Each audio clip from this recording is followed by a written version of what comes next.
Pertama-tama saya ucapkan apresiasi dan terima kasih yang sebesar-besarnya kepada Ketua Umum AMRI, Sekjen AMRI, pimpinan PDP AMRI dan juga anggota AMRI, teman-teman BEM yang sudah hadir, teman-teman aktivis mahasiswa, Pak Dodi dari Lira, dan juga teman-teman media. Biasanya kalau Sabtu ini kita pengen santai-santai gitu kan, tapi karena saya diundang oleh sahabat saya, Pak Riza, Ketua Umum AMRI ini, mau nggak mau ya kita terpanggil karena memang topiknya pun adalah topik yang sangat-sangat menarik dibahas, walaupun tidak banyak orang yang peduli sebetulnya.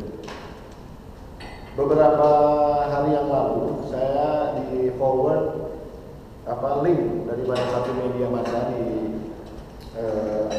sini di Jakarta oleh Pak Riza. Isinya ternyata statementnya Ketua Umum Lira mengenai masalah TKI.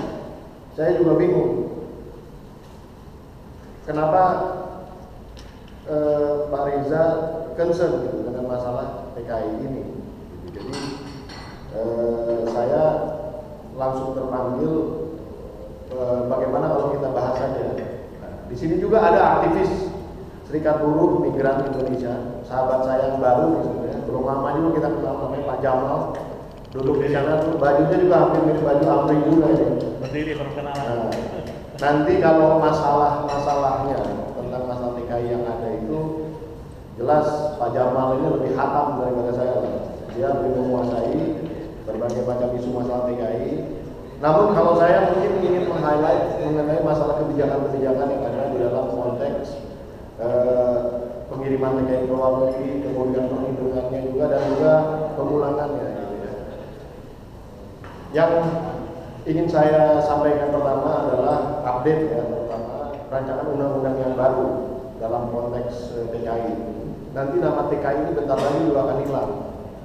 Kenapa demikian? Karena berdasarkan undang-undang yang baru itu nanti tidak akan dipakai nama TKI lagi, tapi dipakai nama PILN namanya, Pekerja Indonesia Luar Negeri. Karena apa? Karena kesan yang ditimbulkan kalau cuma tenaga kerja itu kesan yang kita buat sendiri bahwa ini memang bukan kerjaan formal gitu. Namanya tenaga kerja ya udah kau bekerja aja lah, nanti kita kasih upah, kan begitu.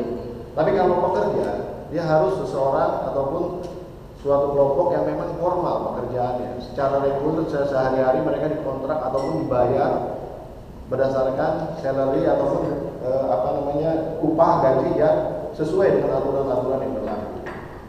Oleh karena itu, rancangan undang-undang yang baru sebagai revisi Undang-Undang Nomor 39 Tahun 2004 itu akan dinamakan rancangan undang-undang yang namanya rancangan undang-undang PPILN, Perlindungan Pekerja Indonesia Luar Negeri. Jadi yang kaget nanti tiba-tiba BNP 2 TKI berganti nama menjadi BNP 2 PILN. Dan itu juga dengan berlakunya undang-undang yang baru ini sudah jelas dia akan berubah lagi struktur yang namanya BNP 2. Kemarin Februari kemarin kita baru mendapatkan jawaban gitu ya dari pemerintah. Apa yang terjadi? Dari 780-an DIM tadi, daftar inventarisasi masalah, ada sekitar 560-an yang berbeda. Bayangkan, jadi jauh sekali kan persepsi DPR yang kita sehari-hari memang menerima masukan, menerima curhat, menerima komplain, menerima pengaduan dan lain-lain dari teman-teman buruh migran ini. Ketika kita masukkan ke pemerintah untuk diselesaikan masalah-masalah itu ada 560, jadi lebih dari 50%. Persepsi DPR dengan pemerintah terjadi perbedaan.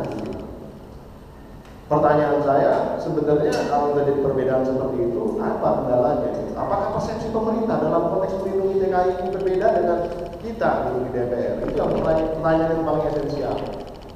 Sehingga pansus yang dibentuk, kebetulan saya adalah anggota pansus juga, ketuanya adalah sahabat saya dari fraksi Partai Golkar dan pimpinan yang lain ada dari Partai Gerindra, Partai Demokrat dan Partai PDIP, PDI Perjuangan maksudnya, karena kalau disebut PDIP pasti mereka protes. Katanya P-nya nggak bisa disingkat, harus pakai P. Dengan perbedaan yang 500 tahun itu, akhirnya pansus memutuskan untuk membuat panja-panja. Jadi dipecah lagi, tergantung daripada bahasannya, topik-topiknya seperti apa. Karena memang kalau udah 560 perbedaan, maksudnya 50% perbedaan lebih, kalau kita perbedaan cuma 100 item aja di tim itu, cepat itu ya, sebulan mungkin jadi undang-undang itu. Tapi ada 560 lebih ya, ini kerja dari awal lagi, seperti ngebahas lagi aja dengan pemerintah. Ini yang saya sayangkan gitu. Padahal sebenarnya permasalahannya sudah jelas, sudah bukan permasalahan yang istilahnya masih harus meraba-raba lagi gitu kita. Permasalahan ada di depan mata, permasalahan yang harus diselesaikan cepat. Tapi saya kagetnya luar biasa. Dan satu hal yang lucu, di dalam konteks pembahasan undang-undang ini, karena kita tidak hanya membahas nanti perlindungan yang seperti saya jelaskan, tidak hanya perlindungan untuk para TKI yang non formal seperti pembantu pekerja rumah tangga gitu ya. Tapi juga yang pekerja formal juga harus terlindungi. Karena kan ini kan amanat daripada pembukaan Undang-Undang Dasar 1945 yaitu melindungi segenap bangsa Indonesia dan seluruh masyarakat Indonesia. Itu nggak bisa dipungkiri oleh pemerintah.